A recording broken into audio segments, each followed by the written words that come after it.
Hello, welcome back to the big board. Let's have a look at, or a brief conversation. Well, it may not be brief, who knows? When was the last time I had a brief conversation? War of the Pacific, the Decision Games version is big, right? Obviously, lots of maps, counters, 9,000 counters, gazillion maps and tactical maps and all sorts of stuff. And I have had the rules printed up so that I can mark them up and highlight them and put sticky notes on them and things like that. And this is all taken from a version that was created by some fans who added in various bits and pieces of explaining detail and errata and things of that nature. And so it's not a perfect rendition of the rules. In fact, my copy, I took the CHM, the help file version of this, and as you can see here, there's a image missing. The images didn't come across. A buddy of mine translated all that for me, and I took it, converted it to Word, or had it in a Word format, and then put it into 2-column. And I didn't go through it's 400 pages. I didn't go through all of it. There's some mistakes with the tables, and there's also a lot of places where there are gaps for where there should be images. And some of those images are just art-based images, but others are, and they're counters and things of that nature. Doesn't really matter. But as I was reading, and as you can see, I'm well into this. In fact, I'm done with the rules by 20 pages. And I've got this digital version of it as well. I'm using that to reinforce what I'm reading. So I'm reading here and highlighting, and then rereading it again and highlighting, and just to try and get a few things to sink in. And the thing I wanted to talk about specifically was the confusion I had about what seems to be two pseudo supply systems or logistical systems in the game. And keep in mind, this is it's not really a strategic game. It's an operational level game, but at strategic scale. It's a third of the world's land and sea surface, right? So it's a big one. But this supply stuff is weird to me, and I'm just curious if I'm making a mistake here. And I actually went online and ventured into the cesspit that is Consim World, and found sweet old Joey's. It was a consistent contributor in this area, but then once again deleted all his comments. So everyone's answers now make no sense because they're all out of context. So he's ruined he's ruined 5,000 posts worth of commentary because all of his insights and questions and thoughts are now not there, and people's responses to them are there. So thanks for that, Joey. That was awesome. That really helped me a lot. Poor guy. 28 command points. So I thought command points are allocated to headquarters or to reserve and operation pools, and from there are used to conduct combat operations. Note, command points represent the administrative effort and physical materials required to activate a combat unit, ship or ground unit, and maintain its effectiveness.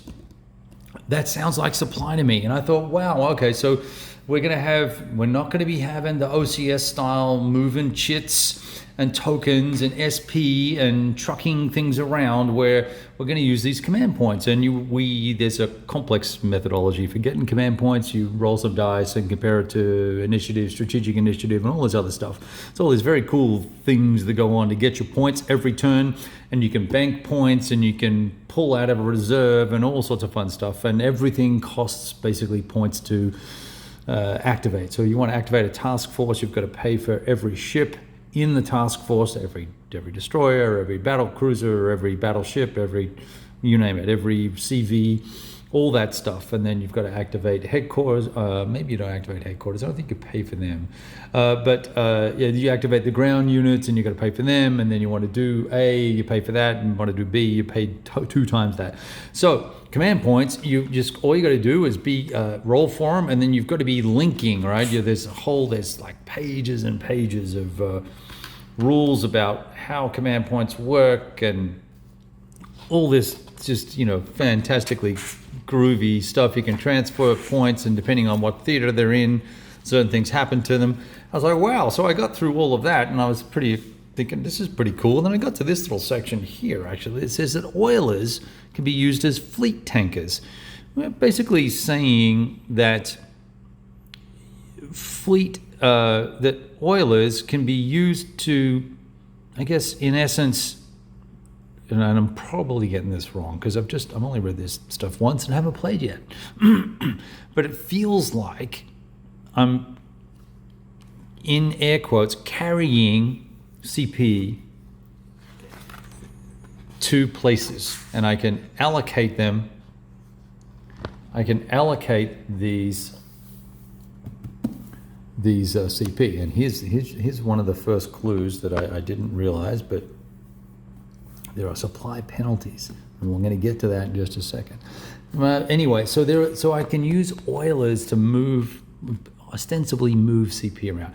So fast forward through a bazillion rules, and we get to this concept of, so this is from rule 29 to 32, and there's about 30 pages in between there, or 20 pages in between, supply base and supply lines. I was like, well, what is this? So we can zoom in a little bit, I suppose. I'll just read it to you.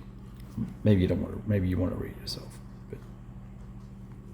So supply is provided to bases, airfields, seaplane bases, ports, etc. And then it says that play note, these supply rules are entirely separate and distinct from command links, though the two concepts are related. Command links, which is how with a command link in place, you can allocate CP command points, and those command links basically measure the same as supply, although there are these concepts of supply bases that you put on the map. You start with some and you can put others on the map. And then you do a whole bunch of math to ascertain what level of supply you have. So command links depend primarily on the distance distance a base is from its controlling HQ or supply. Controlling HQ. Supply depends. It should be supply depends primarily on the distance a base or unit is from the nearest friendly supply base. A base may, for example, be considered fully supplied but isolated for command purposes. So that's all well and good. So there are apparently two supply systems, yet they both use these ultimate command sources, UCSs, as their place that they draw from. So we're not moving tokens, we're not moving supply around, we're placing supply bases, and then we're doing some math. We're taking the total supply distance equals 2y times x. So basically the distance in hexes from the tracing base to the nearest UCS, and x, the distance in hexes from the tracing base to the nearest friendly supply base. So you're building a chain, right? Going from the unit or the HQ to the supply base and whatever, right? So you end up with this number from under 1,500 to up to 6,000 for some reason. You'll work out all this math, do all this stuff, and that is then now you're going to get a rating from A to F, 6 different levels, and that is going to impact your operational ability, your cost of CPs to activate things, excuse me, your attrition rate for air operations. This is just all the things that happen to air operations, right? Your air transfer cost and your air attrition penalties and your air search DRMs, and then you go and turn over the page and go to effects on ports. How much of the port can you use now? Well, if you're at F rated, which is bad, you can only use 30% of the capacity. Same with ground units. It's going to cost a whole lot extra for ground units to activate. So I'm a little confused about and supply bases cost CP to build, by the way. So you've got to build these bases, and bases can be damaged. When a port takes damage, the supply base will take damage. So there's this intermingling of these two supply style or supply-esque systems, and I'm confused by them, and I don't understand. So what happened was that's what led me to. I'm just going to close this up. Actually, you know what? I can't close it up because I'm somewhere in here. Oh, well, I'll leave that to later. That led me to go to where did it lead me to go? CSW. Got to CSW. They're having a conversation about the different supply systems. It's a little jarring because there are some folks who deleted their things. And then they're talking about it, but the good news is, so I think they're working on it, and maybe they'll reconcile how to use these two systems or come up with a new supply system, as I think was what everyone wants to do, because the original War in the Pacific, this is pretty tedious, isn't it? But the original War in the Pacific, you actually move ships with supply on them and they could be interdicted and stuff like that. So that sounded kind of fun. Reminds me a little bit more of OCS, but there's a lot of different ways that you can handle supply in a game like this. And I would agree with the commenters on CSW, Concept World, that this is clearly a logistics game or logistics heavy game. All the combat, all the air combat, carrier actions, naval actions are all pretty basic. They're pretty straightforward. There's no armor shifts for armor. If you have an armor on an island, as you go land at Iwo Jima and you've got infantry and armor, there's no armor like an infantry unit. There are differentiations, of course, for aircraft and by aircraft type and by ship type as well.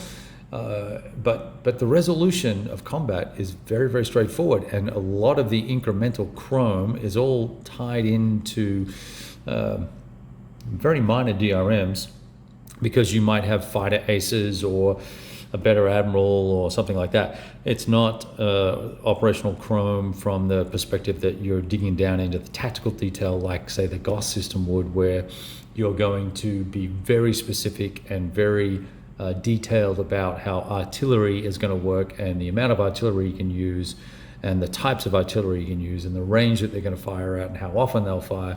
You don't get any of that in this game, and you shouldn't at this scale, I don't believe. But you could certainly have more detail in the combat, on the ground combat stuff that I read, and on the landings combat stuff that I read. It's pretty darn generic, and I think they put their effort into chroming up and putting some rails on this game around historical events, the mandatory use of certain events that occur and activities that occur, and HQs that come on and off is fine, and leaders come and go and all that sort of fun stuff. But there are some definite rails in this system that will limit the choices. So coming back to, so my point here is that while this is a logistics heavy game, two logistics systems arguably,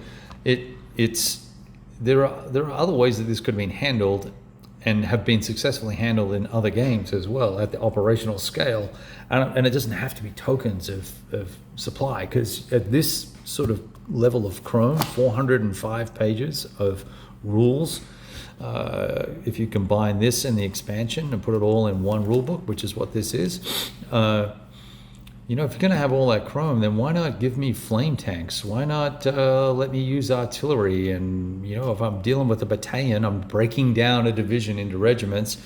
Let me have, divisional or regimental artillery. And maybe that's in here, or maybe I've missed it. I don't know. But anyway, I think there's ways that we could streamline the gameplay here. You could potentially strip a lot of the fluff out of this and just play the game. I think the point I was about to try and make was that I'm going to pause on setting up the campaign. I am going to try and play a midway scenario, or maybe the Coral Sea, or maybe just grab a few counters and shuffle them around and see what happens. And well, the reason for that is there are a couple of folks who are looking at building some apps that are going to help manage the huge variety of logs that need to be maintained. And I think that might aid the gameplay and the time management side of this, because never get to it. It might all just be a pipe dream. Who knows? But at the moment, I've got the will to finish these rules up and follow along to see what happens with this app. If it ends up on a phone, that'd be perfect, which is the plan. Or even a web-based version would be fine.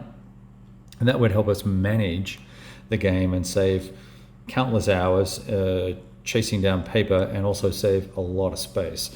Not a lot of units are going to be on the board, but a lot of units on tracks and on task force sheets and things of that nature. So anyway, bit of a ramble. Sorry about that. There's a lot to it, and I'd like to talk more about it, but the idea here was to, if anyone's played this game and could confirm for me that I'm not going crazy, that there does appear to be 2 supply systems, and is it possible to do without these in some ways? One of these, obviously command points are going to be critical, but the supply bases don't seem to me to make much sense, and there might be a smart way to deal with that, but I don't think I'm going to get to understand that until I've actually tried playing the game. So I'll be looking at other people to make the smart choices here.